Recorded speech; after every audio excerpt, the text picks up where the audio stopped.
Narmada యశాల audio సిరీస్కి స్వాగతం. నేను మీ నర్మద. నేను రాసి మీకు వినిపిస్తున్న భార్యాభర్తల ప్రేమ కథ అగ్రిమెంట్ మ్యారేజ్ భాగం 54. అన్నయ్య, నువ్వెందుకు వంట చేస్తూ కష్టపడుతున్నావు? బయటకు వెళ్ళి తినేవాళ్ళం కదా. అయినా వదిన ఇంకా రాలేదా? ఎప్పుడు వస్తానంది అడుగుతూ వంటగట్టు మీద కూర్చున్నాను నేను అడిగిన దానికి సమాధానం దాటవేసిన అన్నయ్య, ఇంతకీ నీ ప్రిపరేషన్ ఎలా ఉంది అన్నాడు. బాగానే ప్రిపేర్ అవుతున్నాను. దాని గురించి పెద్దగా డిస్కస్ చేయడం ఇష్టం లేక పొడిగా సమాధానం ఇచ్చాను. అవును, ఒక్కడివే వచ్చావు, ఉదయ్ రాలేదు. వాడు కూడా వస్తానన్నాడని మొన్న చెప్పావుగా ఆరాగా అడిగాడు. వాడా పనిపడి ఊరికి వెళ్ళాడు. నీకు తెలుసు కదా, వాడు ఊరు వెళ్తే కనీసం వారం 10 రోజులు అయితే కానీ తిరిగి రాడు. వాడు వచ్చే వరకు నాకు ఉండాలి అనిపించలేదు, అందుకే వచ్చేశాను. సరే, వంటైందిరా, తిందాం అనేసి తను వండిన ఆహార పదార్థాలు డైనింగ్ టేబుల్ మీద పెట్టాడు రాఘవ. ఏవో విషయాలు మాట్లాడుతూ తింటున్న నేను, అన్నయ్య, నీ చేతి వంట సూపర్ అనుకో. అయినా నువ్వింత బాగా వంట చేయడం ఎప్పుడు నేర్చుకున్నావు? తనని చూస్తూ కనుబొమ్మలు ఎగరవేశాను. అదేంట్రా అలా అడుగుతున్నావు? నేను ఏదో మొదటిసారి వంట చేసినట్టు విస్మయంతో నన్ను చూశాడు. ఇంతకు ముందు కూడా చేసేవాడివి అనుకో, కానీ అది రుచిగా ఉండేది కాదు. కానీ ఇప్పుడు టేస్ట్ అదిరింది. బహుశా వదిన నేర్పించి ఉంటుంది కదూ కొంటెగా అడిగాను. దానికి కూడా సమాధానం అన్నయ్య నవ్వే అయ్యింది. అన్నయ్య, ఈ మధ్య నువ్వు మాటలు తగ్గించి నవ్వడం నేర్చుకుంటున్నావు. ఏమడిగినా సమాధానం చెప్పకుండా నవ్వేస్తున్నావు. తింటున్న నేను తనని ఓరగా చూశాను. వెంటనే అన్నయ్య ముఖ కవలికలు మారిపోయాయి. అది చూసి నాలో కంగారు మొదలైంది. నేనేమైనా తప్పుగా మాట్లాడానా? నా ఎడమ చేతిని అన్నయ్య ఎడమ చేతి మీద వేశాను. తల అడ్డంగా ఊపేసి, నవ్వు ఆరోగ్యానికి మంచిది అన్నారు కదా. పైగా మేము ఐటీలో చేసేవాళ్ళం. ఎప్పుడు వర్క్కి డెడ్ లైన్ పెడతారు. దాంతో మాకు టార్గెట్ స్ట్రెస్ ఉంటుంది. అందుకే అప్పుడప్పుడు ఇలా నవ్వుతూ ఉండాలట. అప్పుడే ఏ స్ట్రెస్ లేకుండా మనసుకి హాయిగా ఉంటుందట అన్నాడు. అవునా అన్నాను. కానీ ఎందుకో అన్నయ్య ఇచ్చిన సమాధానం నాకు తృప్తినివ్వలేదు. ఏంట్రా, నన్ను నమ్మట్లేదా? ముఖం అదోలా పెట్టావు అన్నయ్య. నేను చెప్పేది నిజంరా. మేము వర్క్ ప్రెషర్ తట్టుకోలేక డిప్రెషన్కి గురి కాకుండా ఉండడం కోసం అప్పుడప్పుడు మానసిక నిపుణుల చేత మాకు కౌన్సిలింగ్ ఇప్పిస్తూ ఉంటారు మా కంపెనీ వాళ్ళు. అందులో భాగంగా వాళ్ళు స్ట్రెస్ని తగ్గించుకోవడానికి ఏవేవో చిట్కాలు చెప్తూ ఉంటారు. అలా వాళ్ళు చెప్పిన చిట్కాల్లో ఇది ఒకటి అనేసి మళ్ళీ నవ్వాడు. ఏంటి ఇలానా? ముఖం వికారంగా పెట్టాను నేను. నా నవ్వుకి ఏమైంది? బాగానే ఉంది కదా. మళ్ళీ తన ముఖంపై అదే కాగితపు నవ్వు కనిపించేసరికి చిరాకు దుబ్బింది నాకు. అన్న నేను, అన్నయ్య, నీ నవ్వు అప్పటిలా అస్సలు లేదు.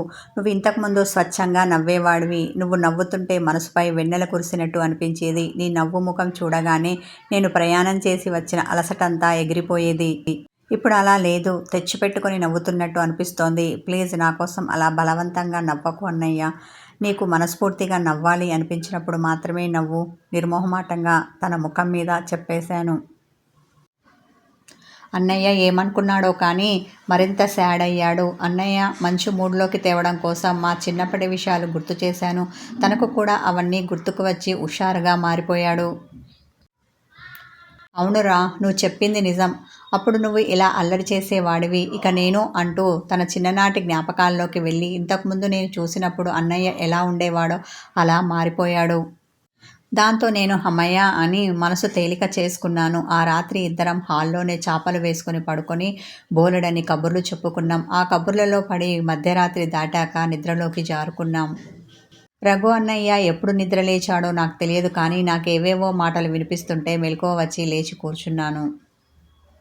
అసలే నాకు వినికిడి శక్తి ఎక్కువ కదా. పైగా ఆ మాటలు అన్నయ్య పడక గది నుండి వినిపిస్తుంటే నా చెవులకు మరింత పదును పెట్టాను. ఇన్ని రోజులు ఎక్కడికి వెళ్ళావు? ఏమైపోయావు? ఒక్క ఫోన్ కాల్ లేదు. నేను చేస్తే ఆన్సర్ లేదు. అన్నయ్య అడుగుతున్నాడు ఆమెని. చెప్పే వెళ్ళాను కదా, మళ్ళీ అడగడం ఎందుకు? ఆమె గొంతులో వెటకారం వినిపించింది. ఓ, వదిన వచ్చినట్టుంది అనుకున్నాను నేను. వెళ్తున్నానని చెప్పావు అంతే, కానీ ఎక్కడికి, ఏంటి, ఎన్ని రోజులు ఏమైనా చెప్పావా? పోనీ ఎవరితో వెళ్ళేది చెప్పావా? సరే వెళ్ళావు అనుకో, వెళ్ళాక కాల్ చేయాలి కదా. అసహనంతో అడిగాడు అన్నయ్య. ఇలా నిలదీసే వాళ్ళంటే నాకు ఇష్టం ఉండదు. ప్రతిదీ చెప్పాలి, మీకు అనుసరణలో ఉండాలి అంటే కుదరదు. నాకంటూ ప్రైవసీ కావాలి. నాకంటూ విడిగా ఒక లైఫ్ ఉంది. ఆ లైఫ్ని ఎలా ఎంజాయ్ చేయాలో నాకు తెలుసు. మీ ప్రైవేట్ లైఫ్ని నేను డిస్టర్బ్ చేయను, అలాగే మీరు చేయొద్దని ఈ విషయం మీకు మొదటి నుండి చెప్తూనే ఉన్నాను. అర్థం కావడం లేదా? మళ్ళీ ఇలాంటి క్వశ్చన్స్ వేస్తూ రిస్ట్రిక్షన్స్ పెడుతున్నారు. ఇదంతా నాకు నచ్చదని మీకు ముందే చెప్పాను. మళ్ళీ మళ్ళీ చెప్తున్నాను. అనవసరంగా నన్ను విసిగించకండి. ప్రయాణం చేసి అలసిపోయి ఉన్నాను. మీరు వెళ్తే నేను బజ్జోని రెస్ట్ తీసుకుంటాను కమాండింగ్ వాయిస్తో చెప్పి అన్నయ్యని విసుక్కుంది సుధా. అది కాదు సుధా, బాధతో అన్నయ్య ఏదో మాట్లాడబోయాడు. ఇప్పుడు వెళ్ళండి, మీ డిస్కషన్ ఏదైనా ఉంటే సాయంకాలం పెట్టుకుందాం గట్టిగా అరిచి చెప్పింది ఆమె. దాంతో అన్నయ్య తలుపు తీసుకొని బయటికి వస్తుంటే నేను మేల్కొని ఉన్నట్టు తనకు తెలియకూడదని ఎప్పట్లా పడుకొని నిద్ర నటించాను.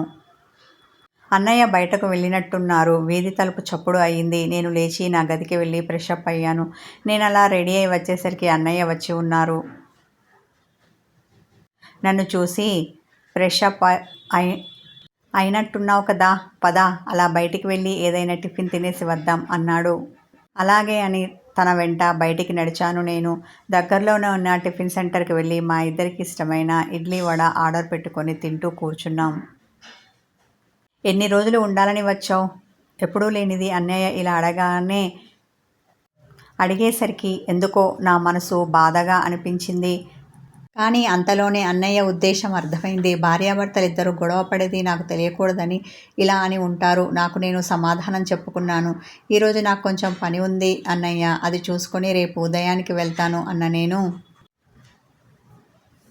ఎందుకిలా అడుగుతున్నావు? ఏం చెప్తాడో వినాలని అన్నాను. ఏమీ లేదురా, నువ్వు గ్రూప్స్కి ప్రిపేర్ అవుతున్నావు కదా, నీ స్టడీ డిస్టర్బ్ అవ్వకూడదని అన్నాను. నీ ఎగ్జామ్స్ అయిపోయాక తీరిగ్గా వచ్చి కావలసినన్ని రోజులు ఉండు. ఎవరు వద్దన్నారు? మళ్ళీ అదే తెచ్చిపెట్టుకున్న నవ్వు నవ్వాడు. తల ఆడించాను నేను. అవును, పెద్దమ్మ ఇక్కడ ఉండడం లేదా? క్రితంసారి వచ్చినప్పుడు ఫోన్ చేస్తే ఊర్లో ఉన్నానని చెప్పింది. ఆరాగా అడిగాను. తినడం అవ్వడంతో టీ తాగే పనిలో ఉన్నాను నేను. నీకు తెలుసు కదా, అమ్మ పొలం పనులు లేనప్పుడు మాత్రమే నా దగ్గర ఉంటుంది. మిగతా సమయం అంతా ఆ పనులు చూసుకుంటూ ఊర్లోనే ఉంటుంది. ఇప్పుడు అలాగే ఉంది. పెదవి విరిచి భుజాలు కదిపాడు రఘు అన్నయ్య.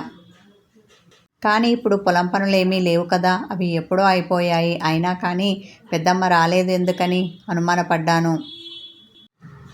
దాంతో అన్నయ్య నన్ను చురుగ్గా చూశాడు. తన చూపులు నన్ను సూటిగా గుచ్చుకునేసరికి తడబడ్డాను. నేను అడగకూడనిది అడిగానా అనిపించింది నాకు. తల పూర్తిగా వంచేశాను. అన్నయ్య ఏమనుకున్నాడో కానీ నేను ఇదే మాట అమ్మని అడుగుతూ అక్కడ పనులు అయిపోయాయి కదా వచ్చేయమని అన్నాను. మీకు కొత్తగా పెళ్ళైంది, కొన్ని రోజులు ఏకాంతంగా గడపండి, ఆ తర్వాత ఎలాగో నేను మీ దగ్గర ఉండవలసిందే కదా అని చెప్పి రాలేదు అన్నాడు రఘు. సరే అన్నయ్య, నాకు పని ఉందని చెప్పాను కదా, నేను వెళ్తాను, రాత్రి వస్తాను అని చెప్పి ఆ టిఫిన్ సెంటర్ నుండి నేను బయటపడ్డాను. నిజానికి నాకు ఏ పని లేదు, కానీ నా వల్ల అన్నయ్య ఇబ్బంది పడకూడదని నేను అలా చెప్పాను. నేను ముందుగానే ట్రైన్ టికెట్ రిజర్వేషన్ చేయించుకున్నాను. అది రేపు ఉదయానికి కానీ లేదు. అలా ముందుగా రిజర్వేషన్ చేసుకోకపోయి ఉంటే నేను ఈ పూటే మా ఇంటికి బయలుదేరేవాడిని. మాల్లో సినిమా చూశాను. ఆ తర్వాత బెంగళూరు పట్టణం అంతా ఇదివరకే నేను తిరిగి చూసిన పొద్దు గడవడం కోసం మరోసారి తిరిగాను. అలా చీకటి పడే వరకు బయటే ఉండి భోజనం కూడా చేసి అన్నయ్య దగ్గరికి వచ్చాను. నేను వచ్చేసరికి ఎప్పటిలా అన్నయ్య హాల్లోనే ఉన్నారు. అమ్మయ్య అనుకున్నాను. ఫ్రెషప్ అవ్వడానికి నా గదికి వెళ్తుంటే త్వరగా రా, డిన్నర్ చేద్దాం అన్నాడు. సారీ అన్నయ్య, నేను బయట తినేసి వచ్చాను. నువ్వు తినేసేయి, నాకు నిద్ర వస్తోంది, పడుకుంటాను. ఎర్లీ మార్నింగ్కి ట్రైన్ ఉంది కదా, ఇప్పుడు త్వరగా పడుకుంటేనే ఉదయం లేవగలను అంటూ నా గదికి వచ్చాను. వదిన ఇంట్లోనే ఉండి ఉంటుంది. వాళ్ళిద్దరి ప్రైవసీ నా వల్ల డిస్టర్బ్ కాకూడదు అనుకొని అన్నయ్యకి అలా చెప్పాను. ఫ్రెషప్ అయి అమ్మకి కాల్ చేసి రేపు బయలుదేరి వస్తున్నానని చెప్పాను. అప్పుడే నిద్ర రాక ఈ ఉదయ్కి కాల్ చేసి కాసేపు మాట్లాడాను. ఆ తర్వాత పడుకున్నాను. నాకు చిన్నగా కునుకు పడుతున్న సమయంలో ఇంటి ముందు బుల్లెట్ బండి ఆగిన చప్పుడు వినిపించింది. ఈ టైంలో అన్నయ్య దగ్గరికి ఎవరు వచ్చి ఉంటారు అనుకున్న నేను క్యూరియాసిటీతో కిటికీలో నుండి బయటికి తొంగి చూశాను. అంతే, నా కళ్ళను నేను నమ్మలేకపోయాను. వదిన ఆ బైక్ అతనితో వచ్చినట్టుంది. అతన్ని గట్టిగా హక్ చేసుకొని వదులుతున్నట్టు వదిలి బాయ్ చెప్పింది. వాళ్ళ మధ్య స్నేహం కాదు, అంతకు మించింది ఏదో ఉందనిపించింది నాకు. భగవంతుడా, ఈ దృశ్యం అన్నయ్య చూడకుండా ఉంటే బాగుంటూ అనుకున్నాను. కానీ అన్నయ్య చూసినట్టున్నాడు. ఇంట్లోకి రాగానే నాతో రెస్ట్ తీసుకుంటానని చెప్పావు కదా, మళ్ళీ ఎక్కడికి ఊరేగడానికి వెళ్ళావు? అన్నయ్య గట్టిగా కోపంతో ఆమె మీద అరిచాడు. అన్నయ్య అంత కోపం రావడం నేనెప్పుడు చూడలేదు. గదిలో ఉన్న నాకే వణుకు పుట్టింది. కానీ వదిన మాత్రం కొంచెం కూడా భయపడలేదు. పొద్దున్నే చెప్పాను కదా, అయినా మీకు బుద్ధి రాలేదా? అయినా మీది కుక్కతోక నైజం కదూ, చిరాకు పడింది సుధా. ఆమె అన్న మాటలకి అన్నయ్య బాధపడి ఉంటాడు. అయినా ఆ బాధను దిగమింగి, నువ్వు నా భార్యవి, ఆ విషయమైనా గుర్తుందా నీకు అన్నాడు. ఓ, శుభ్రంగా గుర్తుంది. అందుకే కదా ఇంటికి వస్తున్నాను. ఆమె మాటల్లో నెగ్లిజెన్సీ కనిపించింది. లేదంటే ఎక్కడికి దానివి? వాడితో ఊరేగి వాడితోనే ఉండిపోయేవాడివా? ఉక్రోషపడ్డాడు. అదంతా నీకు అనవసరం అంటూ అన్నయ్య మాటలు పట్టించుకోకుండా తన గదివైపు అడుగులు వేసింది సుధా. సభ్యత కాదని తెలిసినా మనసు ఉండబట్టలేక నా గది తలుపు చిన్నగా తీసి తొంగి చూశాను. అన్నయ్య ఆమె చెయ్యి పట్టి లాగే కొట్టడానికి చెయ్యెత్తాడు. కానీ కొట్టలేదు. సంస్కారం అడ్డొచ్చిందేమో చెయ్యి వెనక్కి తీసుకున్నాడు. ఆగిపోయావేం? కానీ వదిన మాటల్లో అదే వెటకారం. బహుశా ఆమెకు ఈ పాటికి అర్థమయ్యే ఉంటుంది అన్నయ్య కొట్టలేడని, చాలా మెతక మనిషి అని. నిన్ను కొట్టినా ఒకటే, ఆ కుక్కను కొట్టినా ఒకటే. ఆమెను అసహించుకున్నాడు అన్నయ్య. ఆమె అన్నయ్యని కోపంగా చూసి గదిలోకి వెళ్ళి గది తలుపు గట్టిగా శబ్దం వచ్చేలా వేసుకుంది. వదిన ఇలా ఉందేంటి? పాపం అన్నయ్య ఎలా భరిస్తున్నాడో ఏంటో మనసులో బాధపడ్డాను. ఇప్పుడు నేను అన్నయ్య ముందుకు వెళ్తే తన కాపురం గురించి నాకు తెలిసిపోయిందని మరింత బాధపడతాడు. అందుకని నేను చిన్నగా తలుపు వేసుకొని పడుకున్నాను. కానీ ఆ రాత్రి నాకు నిద్ర పట్టలేదు. భార్యలందరూ ఇలాగే ఉంటారా? కేవలం వదిన మాత్రమే ఇలా ఉందా? ఇలాంటి ఆలోచనలతో ఆ రాత్రంతా గడిపేశాను. ఉదయం త్వరగా లేచి రెడీ అయి బయలుదేరుతుంటే, నేను డ్రాప్ చేస్తాను అర్జున్ అన్నాడు. ఎందుకులే అన్నయ్య నీకు శ్రమ, నేను ఆటోలో వెళ్తాను. ఎందుకో మొదటిసారిగా మొహమాట పడ్డాను నేను. అదేంట్రా కొత్తగా మాట్లాడుతున్నావు? నువ్వెప్పుడు వచ్చినా డ్రాప్ చేసేది నేనే కదా అంటూ బండి తీశాడు అన్నయ్య. ఇక నేనేమీ మాట్లాడలేదు. తన వెనక మౌనంగా కూర్చున్నాను. రైల్వే స్టేషన్ వచ్చే వరకు మా మధ్య మాటల్లేవు. ట్రైన్కి ఇంకా అరగంట టైం ఉందని చెప్పారు.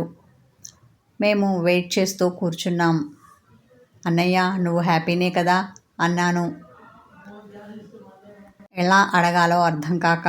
నాకేమైందిరా, నేను బిందాస్గా ఉన్నాను పెదవులు సాగదీశాడు రఘు.